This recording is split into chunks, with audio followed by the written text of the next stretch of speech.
Mesdames et messieurs, bonsoir. Bienvenue dans ce journal. Voici ce qui domine l'actualité ce soir. Il s'est tenu aujourd'hui le 28e forum des chefs d'État et de gouvernement du mécanisme africain d'évaluation par les pairs à Addis Abeba en Éthiopie. Le président de la République, Alassane Ouattara, prépare la rencontre. Le rapport de la Côte d'Ivoire examiné au cours de cette réunion. Demain s'ouvre le 32e sommet de l'UA. Les épouses des ambassadeurs accrédités en Côte d'Ivoire ont rendu hommage à la première dame. Un dîner galant organisé hier ici à Abidjan. Elles ont exprimé leur reconnaissance à Dominique Ouattara pour ses actions en faveur des couches défavorisées. La Fondation Children of Africa, toujours aux côtés des femmes et enfants vulnérables. Et puis au Sénégal, il y a un monument qui force votre admiration, la statue de la Renaissance africaine qui surplombe la belle côte de Dakar. Elle mesure 52 mètres, 250 visiteurs par jour. Cette œuvre d'art est un charme touristique dans ce journal. Nous irons à la découverte de la statue de la Renaissance africaine. Demain s'ouvre à Addis Abeba en Éthiopie le 32e sommet ordinaire de l'Union africaine. Aujourd'hui, il s'est tenu le 28e forum des chefs d'État et de gouvernement du mécanisme d'évaluation par les pairs. Le président de la République, Alassane Ouattara, était à cette rencontre. Le rapport de la Côte d'Ivoire examiné au cours de cette réunion, envoyé spécial à Ouattouré. La promotion de la bonne gouvernance hissée au rang des priorités de l'Union africaine à travers le mécanisme africain d'évaluation par les pairs. Un instrument de contrôle réciproque auquel les pays membres de l'Union africaine adhèrent volontairement en vue de favoriser l'adoption de mesures, normes et pratiques conduisant à la stabilité, la croissance économique et le développement durable. 3 ans après son adhésion, le 29 janvier 2015, lors de la 22e réunion, le rapport de la Côte d'Ivoire a été présenté au 28e forum des chefs d'État et de gouvernement du MAEP à Addis Abeba. L'équipe a fait une évaluation vraiment très franche et sans complaisance, qui a été très appréciée par nous-mêmes parce qu'ils nous ont révélé un certain nombre de points sur lesquels nous pourrions faire des efforts. Mais ils ont surtout dit tout ce que nous faisons depuis 6 ou 7 ans. Et c'est impressionnant. Et je dois dire que je voudrais féliciter le ministre Ali Koulibaly, qui est le point focal, et Bernard Kona, qui a donc la maîtrise de tout ce dispositif, et le professeur Kayat qui a fait l'évaluation. C'est une évaluation que nous devons diffuser largement, qui montre que la Côte d'Ivoire a fait des progrès remarquables au cours de ces dernières années, dans tous les domaines, pas seulement dans le domaine économique et social, mais dans le domaine de la gouvernance, dans le domaine de la sécurité, dans le domaine de la réconciliation. Et moi, je suis très fier de constater que ce que nous faisons est apprécié par notre Union africaine. Et c'est une opinion importante. Et il y a eu 6 intervenants et tous nous ont félicités et nous ont encouragés, nous ont dit toute leur satisfaction pour le travail accompli. À ce jour, 22 pays ont été évalués par les pairs en matière de bonne gouvernance. Créé en 2003, le MAEP compte aujourd'hui 39 membres avec l'adhésion au cours de cette réunion du Botswana et de la Gambie. En marge de cette rencontre en Éthiopie, le président de la République a reçu le nouveau président de la RDC, Félix Tshisekedi, d'y être venu bénéficier de conseils et d'orientations. Retrouvons Ouattouré. Le nouveau président de la République démocratique du Congo, Félix Tshisekedi, reçu par le président de la République Alassane Ouattara à Addis Abeba en marge du sommet ordinaire de l'Union africaine. Félix Tshisekedi s'est dit heureux de rencontrer le chef de l'État pour bénéficier de ses sages conseils. Je voulais venir saluer l'aîné, un des sages de l'Afrique et un des modèles de développement de cette Afrique que nous voulons voir progresser sur tous les plans. Donc je suis venu bénéficier de ses conseils et de ses orientations et de solliciter son soutien pour cette nouvelle expérience que nous commençons au Congo de l'alternance pacifique et démocratique Et donc, je suis très satisfait de cet entretien. Vainqueur de la présidentielle du 30 décembre 2018, avec 38,57% des suffrages, le président Tshisekedi a officiellement pris fonction le 24 janvier 2019, devenant ainsi le 5e président de la République démocratique du Congo. Ici, en Côte d'Ivoire, les épouses des chefs de mission diplomatiques rendent hommage à la première dame. Elle était l'invitée d'honneur d'un dîner gala. La cérémonie s'est déroulée hier. Un hommage à Dominique Ouattara pour ses actions en faveur des personnes vulnérables, notamment les femmes et les jeunes. Viviane Aimé. Aux côtés de leurs époux en poste en Côte d'Ivoire en qualité d'ambassadeurs de leurs pays respectifs, les épouses des chefs de mission diplomatiques s'emploient elles aussi de leur côté par leurs actions à cultiver un bon climat au plan diplomatique. En témoigne l'association à but humanitaire baptisée le groupe des épouses des chefs de mission diplomatiques accrédités en Côte d'Ivoire qu'elles ont créé depuis 2015 et qui a déjà posé plusieurs actions en faveur des populations démunies de Côte d'Ivoire. Vendredi soir, elles organisaient au Palais des Congrès de l'Hôtel Ivoire un dîner gala dont les bénéfices sont destinés à la poursuite de leurs actions humanitaires. Invitée d'honneur de cette soirée de bienfaisance, la première dame de Côte d'Ivoire, Dominique Ouattara, championne elle-même de l'humanitaire en Côte d'Ivoire par ses nombreuses actions sociales en faveur des femmes et des enfants. Par la voix de la présidente de leur association, Farida Bouguetaya, qui est l'épouse de l'ambassadeur d'Algérie en Côte d'Ivoire, les épouses des chefs de mission diplomatiques lui ont exprimé leur grande estime, lui décernant un trophée. Cette soirée n'aurait pas pu voir le jour sans le concours et l'accompagnement quotidien d'une dame d'honneur et de conviction. Je veux nommer Madame Dominique Ouattara.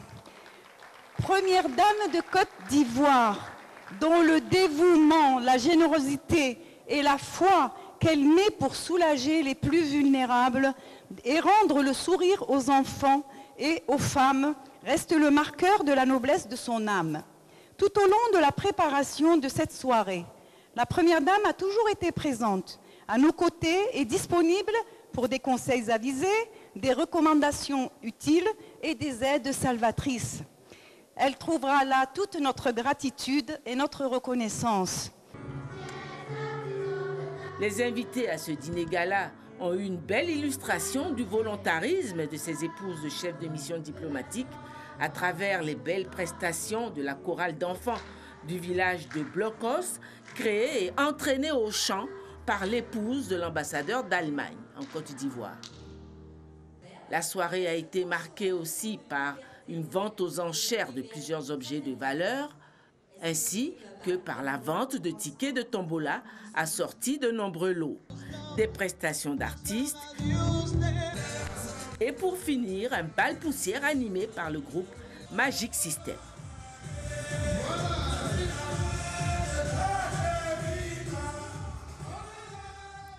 L'Union européenne renforce sa coopération avec la Côte d'Ivoire. Une délégation vient d'échanger avec Amadou Soumaoro, ministre auprès du président de la République chargé des affaires politiques. C'était jeudi dernier. Ils ont parlé des sujets tels que la situation socio-politique. Des détails avec Sidonie Davila. Une délégation de l'Union européenne chez le ministre auprès du président de la République chargé des affaires politiques. Au centre des discussions entre Amadou Soumaoro et la délégation de l'UE, la reprise du dialogue politique, la réforme de la CEI et l'apaisement du climat sociopolitique. Amadou Soumaoro s'est voulu rassurant. Pour lui, le gouvernement multiplie les efforts pour instaurer de larges consultations sur les questions évoquées. La vie de la nation est rythmée par la tenue d'importantes assises politiques. La situation sociopolitique nationale a été marquée ces derniers mois par le renforcement des efforts du gouvernement en faveur de la cohésion sociale, par la reprise du dialogue politique. Monsieur le ministre a rassuré la délégation que le gouvernement se charge de créer un organisme qui sera accepté par toutes les parties. Et nous, en tant que l'Union européenne, je crois c'est quelque chose qui est important dans le sens large parce que en tant que l'Union européenne, on a beaucoup d'investissements ici. Donc on est tout à fait en phase avec les gouvernements qui voudraient avoir un tel mécanisme. L'UE est un partenaire important pour la Côte d'Ivoire. Les représentants ont décidé d'être des relais de la Côte d'Ivoire auprès des différents pays de l'Union européenne. 80% des produits sur le marché ivoirien est frauduleux, ce qui représente plus de 4 000 milliards de francs CFA. C'est ce qu'indique une étude du Comité national de lutte contre la fraude et la contrefaçon. Le ministère du Commerce veut lutter contre ce phénomène. Il a lancé un programme de vérification de la conformité aux normes des marchandises avant embarcation à destination de la Côte d'Ivoire. Plus de détails dans ce reportage de Cheikh Koné. Après plusieurs mois de suspension, le programme de vérification de la conformité VOC sera réactivé le 15 février prochain, avec pour objectif de protéger les intérêts des importateurs, des consommateurs, des industriels et de l'environnement. Quand on sait qu'en Côte d'Ivoire, selon le Comité national de lutte contre la contrefaçon, près de 4 000 milliards de valeurs de marchandises frauduleuses se retrouvent chaque année sur le marché local. Le gouvernement nous a mandaté de mettre en place ce programme de vérification de la conformité qui en fait est un programme qui se déroule à l'extérieur au niveau du fournisseur. Et ce programme, à l'issue du contrôle technique qui est opéré par les 4 opérateurs que sont SGS, Cotecna, Intertech et Bivac, à l'issue de ce contrôle-là, lorsque le produit est conforme, un certificat de conformité est délivré sur place à l'importateur, au fournisseur.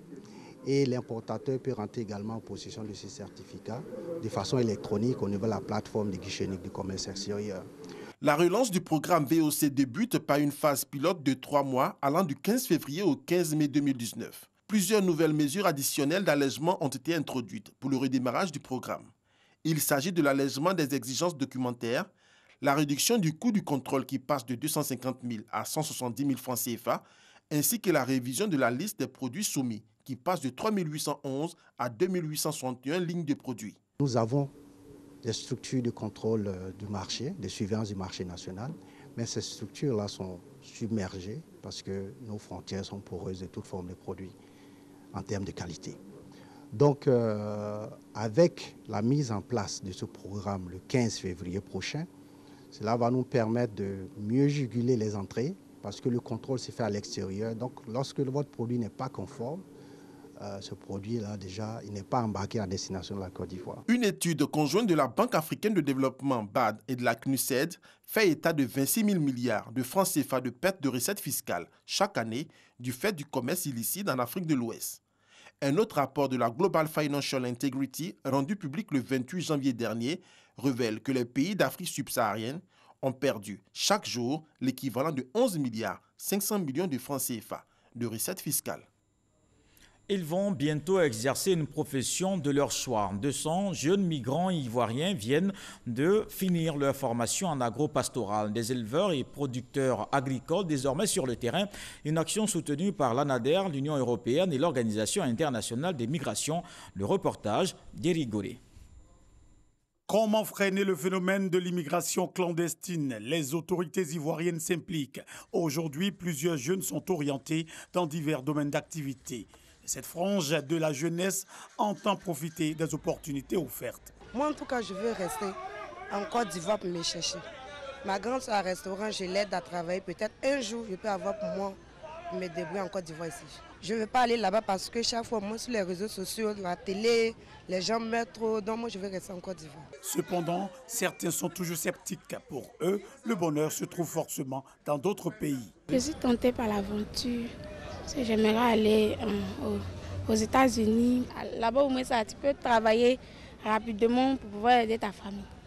La sensibilisation et les actions d'insertion doivent se poursuivre afin de décourager la jeunesse à l'immigration clandestine.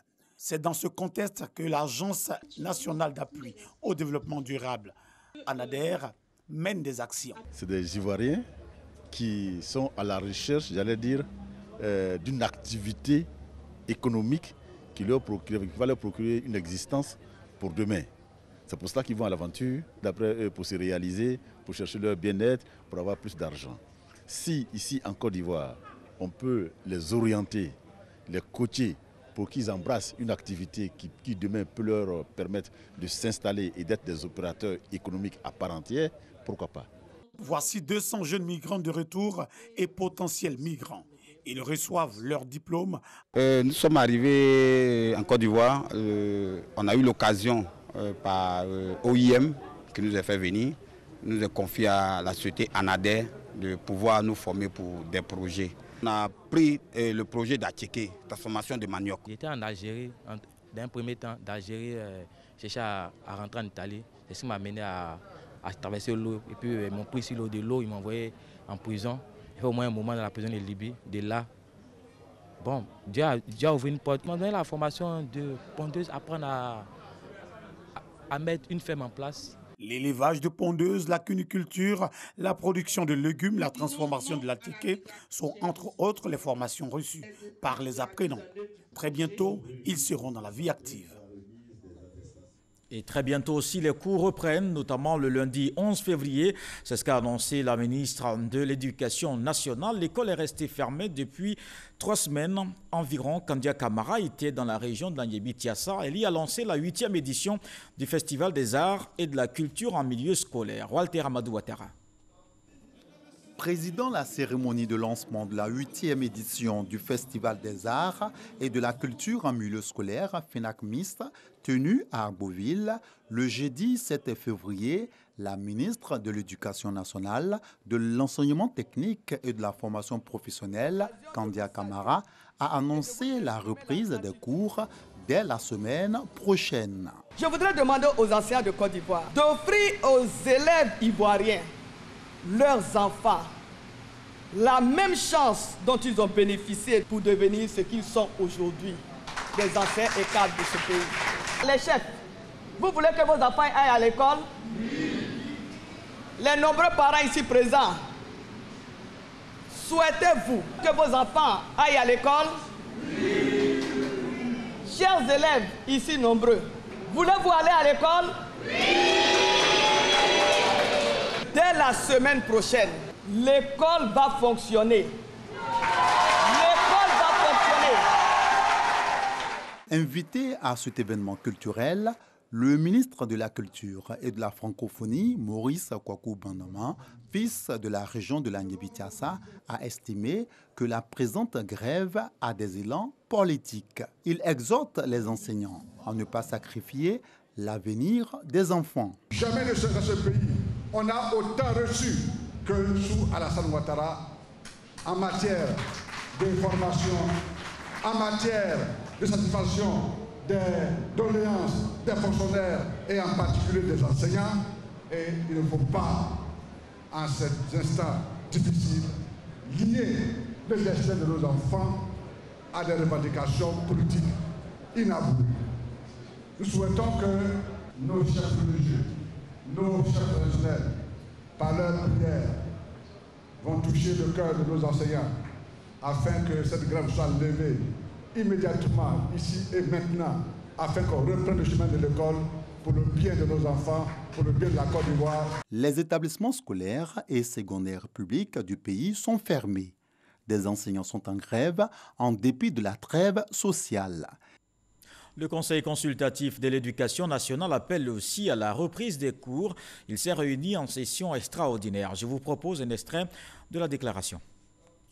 Le ministre de l'Éducation nationale, de l'enseignement technique et de la formation professionnelle a toujours privilégié le dialogue social et la négociation pour la résolution des problèmes dans sa quête permanente de la qualité du système éducatif. Dès lors, nous, les représentants de la Chambre des rois et chefs traditionnels, les guides religieux, les parents d'élèves, représentants de la société civile, lançons un appel solennel aux enseignants en grève de savoir raison garder d'user du dialogue social et de la concertation pour poser leurs revendications. Demandons instamment aux syndicats de suspendre les mots d'ordre de grève pour aller à la table des discussions. En attendant l'ouverture des salles de classe, la 8e édition du Festival national des arts et de la culture en milieu scolaire lancé à Agboville, c'est un cadre de promotion des valeurs culturelles. Il va aussi permettre de créer une saine émulation entre les élèves de Côte d'Ivoire. Les phases finales débutent en juin. Walter Amadou Ouattara. Agboville, dans la région de l'Agnébitiassa, a été choisi pour abriter le lancement de la 8e édition du Festival national des arts et de la culture en milieu scolaire FENACMIS. Ouvert ce jeudi 7 février 2019, le FENACMIS va s'étendre sur 6 mois. Des apprenants de différents établissements scolaires de Côte d'Ivoire vont compétir à travers plusieurs disciplines. Entre autres, la danse traditionnelle, la poésie, le dessin, l'art plastique, la cuisine, le cinéma, la photographie, le sport. Il s'agit pour la direction de la vie scolaire, DVS, de créer une saine émulation entre les apprenants. Il s'agira donc pour eux de rechercher les idées en fonction des sous-thèmes, de concevoir et d'exécuter leurs projets tout en ayant en esprit que la solution proposée devra être une stratégie nouvelle et innovante capable de donner des réponses à la problématique de la qualité de l'école. L'UNESCO salue l'initiative. Selon sa représentante, le FENACMIS est un véritable atout pour le brassage culturel et l'intellect à l'école. La culture en Côte d'Ivoire représente un formidable levier de cohésion sociale, d'éducation et de développement durable, une ressource essentielle qu'il nous faut prendre en compte dans le processus scolaire et de développement des collectivités locales. Placée sous le thème « Civisme et engagement de tous pour une école de qualité », cette édition a été lancée par la ministre de l'Éducation nationale, de l'enseignement technique et de la formation professionnelle. Kandia Camara a bénéficié du soutien du ministre de la Culture et de la Francophonie, Maurice Kwaku Bandama. Je vous exprime nos remerciements pour la ferveur et l'enthousiasme des populations qui ouvrent ainsi leurs bras à la fraternité et leur cœur au partage et à la solidarité. Qu'il vous plaise de transmettre aux valeureuses populations nos remerciements pour leur disponibilité à œuvrer à la consolidation de la chaîne de fraternité à travers la promotion de nos richesses artistiques et culturelles. Des danses traditionnelles du terroir abé, exécutées par des élèves et des prestations artistiques ont meublé le lancement de l'édition 2019 du FENACMIS à Agboville. Un autre festival à venir, le Popo Carnaval de Beaunois, débute le 22 mai. Cette 39e édition lancée jeudi dernier, l'événement veut mettre l'accent sur les valeurs culturelles et traditionnelles pour une cohésion sociale durable. Le Popo Carnaval, c'est surtout une occasion de magnifier la culture dans toute sa composante. Issa Tionayo. Sont des tam-tams et des pas de danse pour valoriser la culture abourée. Nous sommes au cœur du plateau, précisément à la Bibliothèque nationale, au lancement de la 39e édition du Popo Carnaval de Beaunois, localité située à 50 km d'Abidjan, dans le sud-est de la Côte d'Ivoire. Pour cette édition, de nombreuses innovations sont annoncées. Il faut dire qu'il y aura d'abord une journée dédiée à la classe d'âge, ensuite il y aura une journée de la diaspora, ensuite il y aura aussi le Popo Théâtre. Nous allons mettre en place une troupe théâtrale qui va porter le nom de notre artiste, Adé Daniel. Et il y aura aussi le Popo du riz. Festival annuel, le Popo Carnaval célèbre la culture abourée dans toute sa diversité et prône l'union entre les différents peuples vivant à Beaunois. Cette année, un accent particulier est mis sur la cohésion sociale dans la cité de l'Anana. Oui, Beaunois est situé à un endroit qui est un carrefour. C'est un passage inévitable pour toutes les personnes qui veulent se rendre au-delà de Beaunois, c'est-à-dire à Boisseau et autres. Donc, Beaunois se doit d'avoir tous les ingrédients nécessaires pour pouvoir accueillir un tant soit peu les personnes qui désirent s'y arrêter. Le Sud Comoé, c'est au kilomètre carré, chaque fois vous avez un roi. Pouvoir rassembler tous les rois dans un seul royaume, ce n'est pas évident.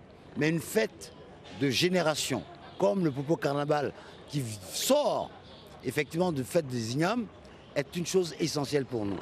Il y a du contenu et nous partageons cela avec tous les Ivoiriens. C'est un événement de rassemblement. J'estime qu'il était important que j'apporte ma modeste contribution à mon niveau pour la réussite de cet événement dont la réputation a aujourd'hui dépassé les frontières de la Côte d'Ivoire. Le Popo Carnaval 2019 est prévu du 22 avril au 5 mai à Bonois. Pour cette édition, nos organisateurs attendent 1 million de visiteurs. Je vous conduis à présent au Sénégal, à Dakar, à la découverte de la statue de la Renaissance africaine. Ce monument surplombe la capitale sénégalaise. Il est construit sur ce qu'on appelle au pays de la Teranga une des mamelles. Il mesure 52 mètres avec 250 visiteurs par jour, un charme touristique qui attire forcément. Quelle est donc son histoire et surtout le message véhiculé? Notre reporter Adama Kone nous fait découvrir ce monument de la Renaissance africaine. Regardez. Le Thieboudienne, le Mbalax, la lutte traditionnelle. Une trilogie qui s'apparente à une identité remarquable d'un même espace territorial, le Sénégal. À cela s'ajoute une réalité historique, l'île de Gorée. Aujourd'hui, le Sénégal, c'est aussi la statue de la Renaissance africaine. Haut de ses 52 mètres, cette curiosité touristique impose un détour à tout visiteur de la capitale sénégalaise, Dakar. Justement, sur les 198 marches qui séparent le sol du plateau du monument, nous rencontrons le couple Wele. On est venu pour visiter les statues de la Renaissance africaine parce que c'est une fierté pour l'Afrique. C'est une fierté pour le continent africain. Donc en plus, ma femme, elle voulait depuis très longtemps visiter depuis qu'on est mariés, parce qu'on est mariés, ça fait 2 ans. Inauguré en avril 2010, le monument de la Renaissance africaine, construit en cuivre et en bronze dans le quartier de Ouakam, montre une famille africaine. Un homme tenant son épouse à la taille et son fils au biceps. Pour l'interprétation, c'est une Afrique sortant des entrailles de la terre, quittant l'obscurantisme pour la lumière. Nous rendons grâce à Dieu pour ce monument et ça montre que l'Afrique est capable, de faire de grandes choses. Donc ça a été fait par les Africains et pour montrer que l'Afrique peut aller de l'avant. Il faut dire que le tourisme en Afrique n'est pas très développé, donc je fais partie de ces personnes qui pensent qu'on peut commencer par nous-mêmes. Donc j'ai quitté le Gabon pour visiter Dakar et arriver à Dakar, sont arrivés ici, c'est comme si on n'avait pas fait de voyage. Donc c'est plus pour marquer mon top à Dakar. Ce vendredi, l'on compte des Ivoiriens parmi les 250 visiteurs journaliers qu'enregistre le site touristique. Ça parle un peu de toutes les souffrances que le peuple africain a connues et ça nous permet d'aller vers la liberté tant recherchée par le peuple africain. Et donc on a visité l'intérieur, on a visité les ouvrages d'art et tout était magnifique. On a découvert beaucoup de cultures et le seul bémol, c'est qu'on n'a pas vu les œuvres ivoiriennes. Donc on a vu juste une photo du président Houphouët-Boigny. Ce matin, je suis passé visiter la place de la Renaissance et j'ai vu que c'est un très bon monument et une très bonne place pour l'Afrique et surtout l'Afrique de l'Ouest. Le complexe du monument comprend entre autres un théâtre de verdure pour spectacle, un restaurant et un musée. 1000 francs CFA sont nécessaires pour une visite simple et 3000 francs CFA pour ceux qui souhaitent aller au sommet des 52 mètres pour une vue panoramique de Dakar. Seulement, les caméras sont interdites à l'entrée du musée. Notre couple mauritanien sort tout juste de la visite du monument. c'est vraiment impressionnant. Même en voyant ça de l'extérieur, c'est très joli. C'est très joli. Donc, franchement, on est impressionné. Donc, toute la journée, on va passer ça ici. Ok, merci. Merci beaucoup. Thank you. Ne vous arrêtez pas juste à la statuette, visitez le musée. Il est très beau, il est très riche. Je suis allée jusqu'au chapeau de l'homme, comme on dit. Donc, avec un ascenseur, c'est magnifique. Je suis entrée dans l'histoire de la Renaissance africaine. La statue de la Renaissance africaine a coûté environ 15 milliards de francs CFA et a une durée de vie de 1200 ans. L'ancien président sénégalais Abdoulaye Wade en détiendrait 35% des droits d'auteur pour avoir dessiné les premiers traits de ce symbole du sursaut du continent africain. Ce journal est terminé. Merci de l'avoir suivi. Je vous retrouve demain avec beaucoup de plaisir. Bonsoir.